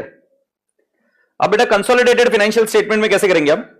अभी आपके पास 2 ऑप्शन है. आप इन्वेस्टमेंट डायरेक्टली 2 लाख लिख सकते हो, या हम ये बोल सकते हैं कि कैरिंग अमाउंट ऑफ इन्वेस्टमेंट. बेटा दोनों में ट्रीटमेंट तो सेम ही है ना यार. आप 185 लिखोगे, इसका मतलब क्या है बेटा जी? क्या आपने प्री एक्विजिशन डिविडेंड माइनस कर दिया? यस. नहीं करना, मेरे बाप का क्या जा रहा है? 2 लाख लिख दो, फिर जो डिविडेंड रिसीव्ड है वो क्या कर दोगे? माइनस. कबूल है? सो इन्होंने क्या किया है, पहले इन्होंने दिखा दिया cost of sorry carrying amount of the investment in the separate financial statement. Agreed? Now राजा बेटा जी मैं आपसे पूछ रहा हूं, आपका प्रॉफिट कितना है करंट ईयर का? 3 लाख है क्या? क्योंकि इन्होंने कौन से तारीख का पूछा? 31 मार्च 22. ए भाई कैरिंग अमाउंट कितना है? 3 lakh. Take on your calculator. 3 lakh into 10/12. Why 10/12? Why 10/12? क्योंकि हमें सिर्फ करंट ईयर का प्रॉफिट जोड़ना है ना. कितना आएगा? इंटू कितना परसेंटेज? इंटू 30%. सो क्या मैं बोल सकता हूं 75,000 आ गया भाई? मैंने यही तो बोला था. कॉस्ट ऑफ एक्विजिशन ऐड क्या करेंगे? Share of profit. Now share of profit कौन सा बेटा जी? करंट ईयर का. से yes. Do you all appreciate this? और राजा बेटा जी इधर कितना आ जाएगा? Carrying amount 2,60,000. ध्यान से सुनना, जो प्री एक्विजिशन प्रॉफिट्स थे ना जो आप लेते थे, वो किसके लिए लिया करते थे अपन? गुडविल कैलकुलेट करने के लिए. और मैंने शब्द क्या यूज किया था? प्री एक्विजिशन डिविडेंड हो या पोस्ट एक्विजिशन डिविडेंड हो, दोनों ही क्या होते हैं? माइनस. एक बार बोल के बताओ. प्री एक्विजिशन डिविडेंड हो या पोस्ट एक्विजिशन डिविडेंड, दोनों ही क्या होते हैं? माइनस. यही बात बोली थी मैंने. बेस्ट है। अब राजा बेटा जी उसके बाद में हमें डिविडेंड रिसीव्ड हो गया, कितना डिविडेंड रिसीव्ड हुआ नेक्स्ट? 60,000 हुआ क्या? बेटा हमें पूछा गया 30 जून को बताओ, तो बेटा जी 60,000 का मुझे कितना मिला? कितना? 30%। तो बताओ 60,000 का 18,000। अभी प्रॉफिट तो कुछ बताया नहीं, प्रॉफिट कुछ ऐड नहीं होगा, प्रॉफिट तो ऐड कर लिया ना अभी। 3 लाख का 10 मंथ्स का निकाला, तो 1 जून के आगे का प्रॉफिट निकल गया था। प्रॉफिट को क्या किया? ऐड, और उसमें से क्या लेस कर दिया हमने? डिविडेंड। ये देखियो, ये डिविडेंड रिसीव्ड 60,000 इंटू 30% 18,000, ये 242। ए रसगुल्लो, मैंने आपको क्या बोला था? प्री एक्विजिशन और पोस्ट एक्विजिशन डिविडेंड दोनों ही क्या होते हैं? लेस। Do you agree? तो चलो लिख लेते हैं। Carrying amount, carrying amount of the investment 1,85,000, ये कौन सा तारीख है? 31 March 2022। Add share in profits, share in profits of current year कितना आएगा बेटा जी? 3 lakh into 10/12 bracket close into what by what? 30% ना?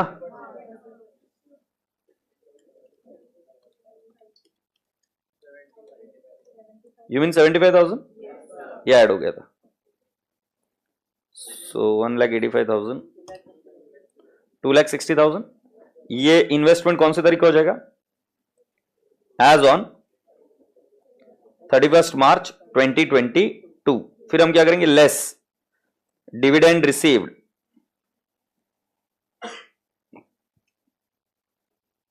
डिविडेंड रिसीव्ड कितना है बेटा जी? Dividend received 60,000 into 30%, 18,000। Agreed?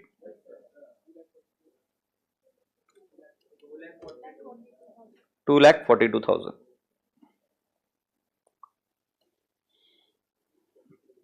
Is that okay? आगे एक नोट लिखो। इन दी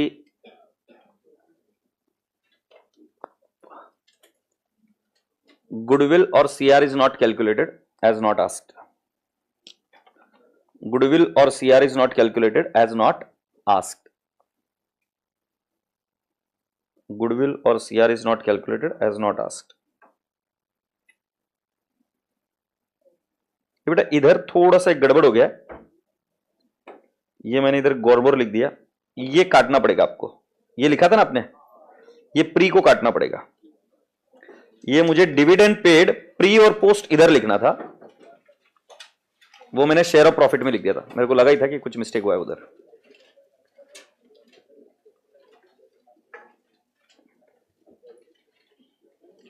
शुरुआत में पढ़ाते वक्त मैंने दिखा था, देखो डिविडेंड प्री और पोस्ट दोनों माइनस होंगे। अभी डिविडेंड प्री माइनस करने के लिए आप पहले माइनस कर दिखा सकते हो। डिविडेंड प्री और पोस्ट दोनों माइनस होंगे, बट शेयर ऑफ प्रॉफिट से पोस्ट ऐड होगा। कबूल है? और गुडविल का वर्किंग तो मैंने ऑलरेडी दिया था ना। हाँ, proportionate amount of reserve on the date of acquisition. ठीक है। ये रसगुल्ला अभी सुनो ना, अगला और एक क्वेश्चन है आपका। क्या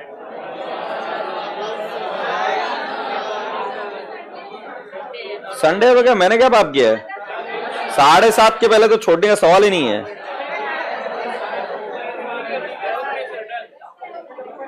क्वेश्चन नंबर 6, आवाज मत कर बे। 6 हेडिंग लिखिए, when associate suffers loss. When associates suffers loss. कल किया था हमने एक क्वेश्चन ऐसा। लॉसेस होते तो एमआई कहां तक मैक्सिमम पहुंच सकता है? 0 तक। नेगेटिव लिख सकते क्या? वैसे एसोसिएट में भी है, अगर losses share of profit add कर रहे थे ना, वैसे शेयर ऑफ लॉस क्या करते? माइनस। बट अगर लॉसेस से एसोसिएट का इन्वेस्टमेंट नेगेटिव हो जाए तो नेगेटिव नहीं दिखा सकते, तो क्या दिखाएंगे? निल। और जो कितना भी लॉसेस है वो वापस प्रॉफिट में कन्वर्ट होने के बाद में जितने लॉसेस एब्जॉर्ब नहीं किए थे वो रिवर्स होने के बाद में आप एसोसिएट को वापस दिखाना शुरू करोगे। से यस और नो? मतलब जो एमआई है, एमआई का उल्टा इधर चलेगा। Let's see, A limited acquired 40% share in B Limited on 1st April for 10 lakhs. On that date, B Limited had 1 lakh equity shares of 10 each, fully paid and accumulated profit of 2 lakh. इसमें goodwill calculate करनी तो लो calculator पर 1 lakh equity shares of 10 each मतलब 10 लाख और 12 लाख क्या भैया 12 लाख का 40% कितना आता है 4,80,000 क्या आई झंडू तूने कितने में एक्वायर किया है 10 लाख माइनस 4,80,000 कितना रहा है 5,20,000 है क्या है क्या अबे 5,20,000 है क्या यस सर नहीं क्या है क्या ये गुडविल है क्या ये लियो गुडविल है स्वीकार है सो हमारी वर्किंग नोट नंबर 1 क्लियर है हमें हम गुडविल लिख देंगे और कैलकुलेट कर देंगे कैसे निकलेंगे cost of acquisition less share capital proportionate share less pre acquisition reserve फिर क्या होता है ये पुट्टे को लॉस हो गया 10 लाख का 40% 4 लाख क्या करेंगे माइनस फिर 12,50,000 का 40% 5 लाख पहले 4 लाख लेस किया था अभी 5 लाख बैलेंस 1 लाख बचा होगा 10 लाख कॉस्ट ऑफ इन्वेस्टमेंट था अरे बोलो भैया ठीक है बता लिख कर दिखाना पड़ेगा आगे कितना लॉस हो 5 लाख का 40% कितना लेस करेंगे 1 लाख क्योंकि उसको नील बताकर छोड़ देंगे चलो लिखो पहला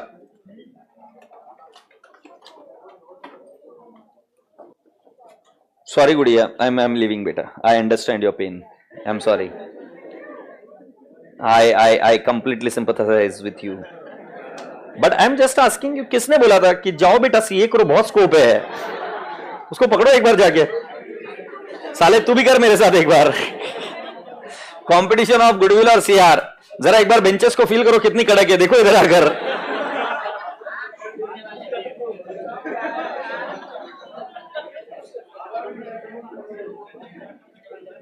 कॉस्ट ऑफ एक्विजिशन नहीं बताओगे मुझे कितना है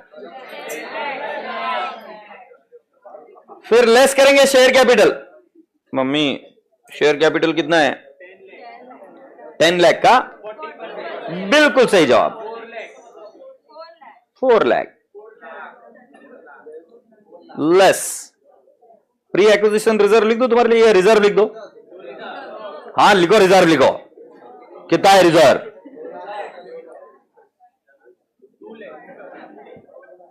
कितना है बे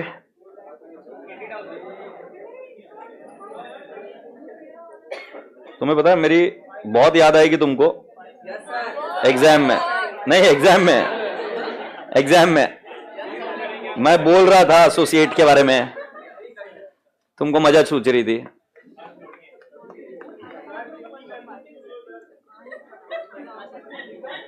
सर पोस्ट की only in share of profit reason क्योंकि गुड़िया जो इन्वेस्टमेंट एक्वायर किया था प्री एक्विजिशन का पैसा देकर ही एक्वायर किया था ना अभी गुडविल निकालते प्री एक्विजिशन का ही माइनस कर रहे ना तो अगर कोई भी इन्वेस्टमेंट एक्वायर करेगा तो अभी तक के जितने भी प्रॉफिट मुनाफे जो कुछ भी है उसका पूरा पैसा देकर ही बाय करेगा ना तो प्री एक्विजिशन इज ऑलरेडी उसको रिसीव्ड हो चुका है वो इन्वेस्टमेंट में ले चुके हैं पोस्ट से ऐड होना शुरू होता है चलिए अभी दूसरा लिखते हैं बेटा जी हम क्या लिखेंगे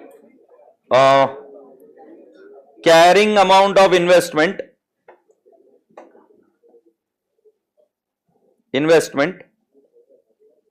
AS23 सो हम लिखेंगे cost of investment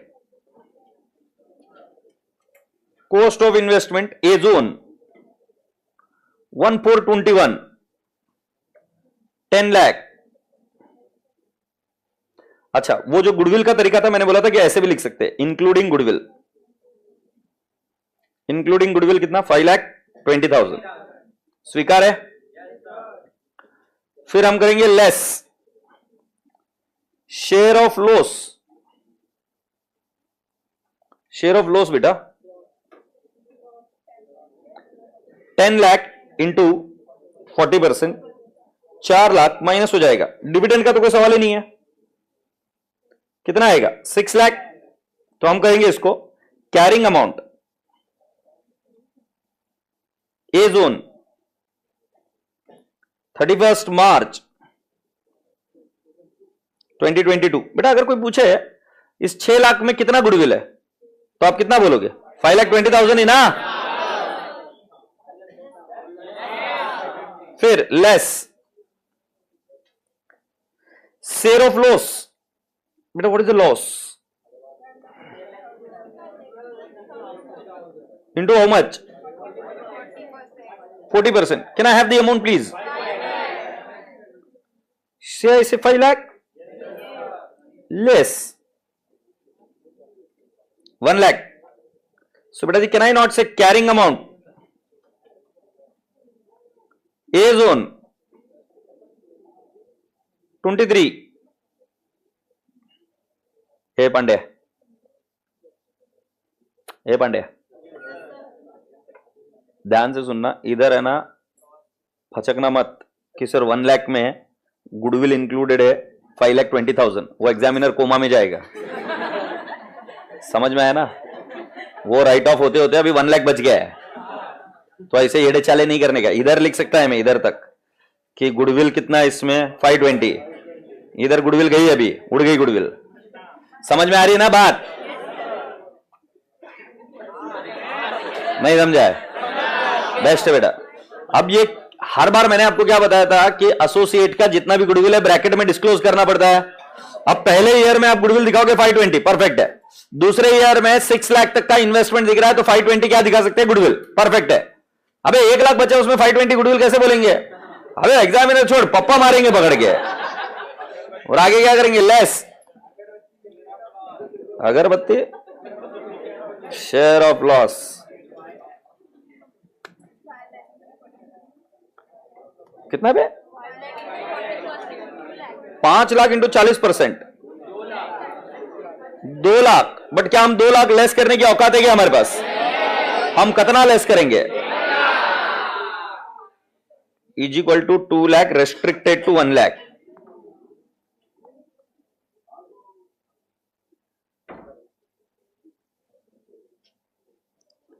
so carrying amount of investment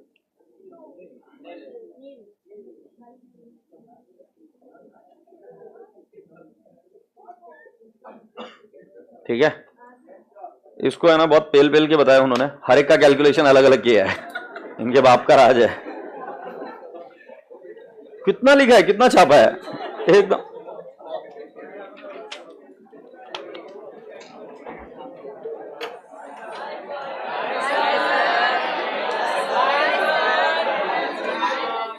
थोड़ा औकात के बाहर नहीं बोल रहे तुम?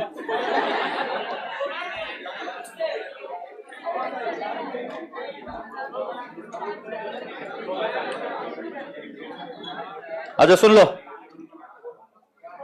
मॉड्यूल का तो सिर्फ एक ही क्वेश्चन रहता है, होमवर्क लो,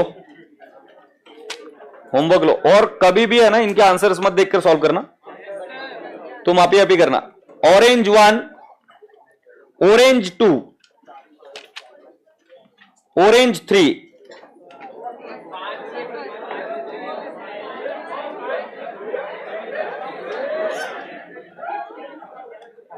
ऑरेंज 4, ऑरेंज 5,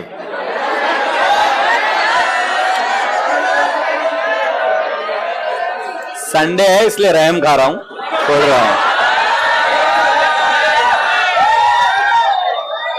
अब एक क्वेश्चन सेम है यार, देख लेना जाके। चलो प्रेम से बाय बाय बोलो।